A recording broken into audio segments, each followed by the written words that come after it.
what's up guys? Samahan nyo ako pumunta sa Maynila. Alam niyo kung saan sa Maynila? Sa Moto Estrada. Kukuhanin ko ang plate number ng aking Sontes. Kasi nag-message na sila sa akin na ando na daw yung plate number. So yung pong plate number, ang tawag dito sa amin ay plate number, yung po ay yung registration number. Ayan guys, almost 5 years bago nila na labas ng ating land transportation. So ayun, ang tagal ko namin naghintay pero hindi naman kami nagagalit. Kasi napatapat siya talaga na ganun katagal. Yung time na yon ay 2018 nung nakuha ko ang Sonte. So guys, pag kami bumabiyahe pa Maynila ay lagi kaming dumadaan dito sa expressway. Yan po sa expressway, lagi kami kumakain dyan kay Jakul. Masarap po dyan ang donut kay Jakul.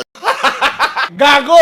Andito na ako ngayon sa Moto Estrada. Yan pong si Moto Estrada ay napakagaganda ng mga motor. Masasabi ko po si Moto Estrada ay China bike. Mga China bike ang tinda nila dyan at meron naman din na Italian bike. Ang Italian bike ay yung mga MB Agusta.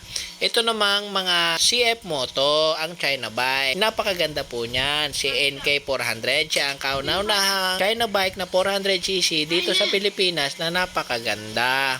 So ito na sumunod ng sports bike ng CF Moto, si SR450. Meron ding SR300. Ito pong si 450, itong nasa video at napakasulit na nga. Kita nyo naman na ang kanya brake sa unahan ay naka-Brembo na. Napakaganda naman guys nito talagang itong si SR450. Siya po ay may 2-cylinder, 270 crank. Kaya naman ang tunog niya ay hindi 4-cylinder pero napakaganda na rin ng tunog niya.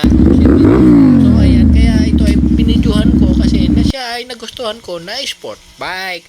Napakasulit nitong si SR450. Kung ako nga ay magkakapera ngayon ay bibilhin ko yan. Ito naman ang mga motor na Sontes. Ang motor ko po ay Sontes din. Ngayon, itong si Sonte ay talaga namang maganda rin. Kaya nga laang, hindi ho natuloy dito sa Pilipinas. Bakit kamo? Hindi ko alam. Tanong nyo na lang. Ay, layo mo sa akin to. Ayoko makita ito. Maita ulo ko. Isang ito ay Sontes po. Napakaganda din. Scooter. 350cc po yan. Kaya nga laang, hindi na din po natuloy sa Moto Estrada. Meron daw pong 3 model na ganito. Ayan, pinapakita sa atin ng owner nitong Sontes 350D. Meron pong 3 model na nandito sa Moto Estrada. Ito daw po ay 400cc registration na sa Pilipinas at napakaganda talaga ng Sontes. Kaya nga lang, hindi po tayo makakapili.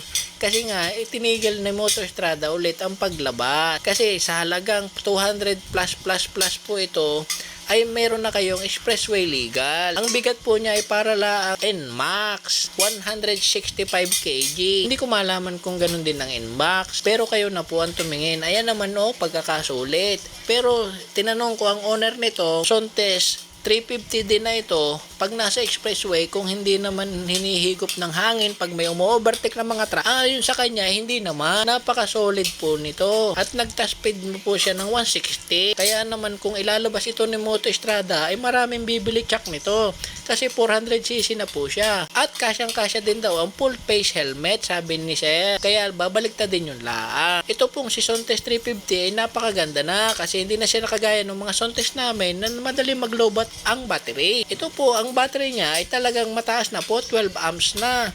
So matagal na hindi na po talaga nagluluba. In-upgrade na rin na Sontes at ang makina niya ay solid na solid. Tingnan nyo naman, napaka-solid. So ayun guys, napapagod na po ako sa pakiikot-ikot dito ay wala pa naman akong pambili. Pero kung lalabas talaga itong Sontes scooter na to ay baka maraming bumili. So hanggang dito na lang, bye. See you in my next video. Bye-bye.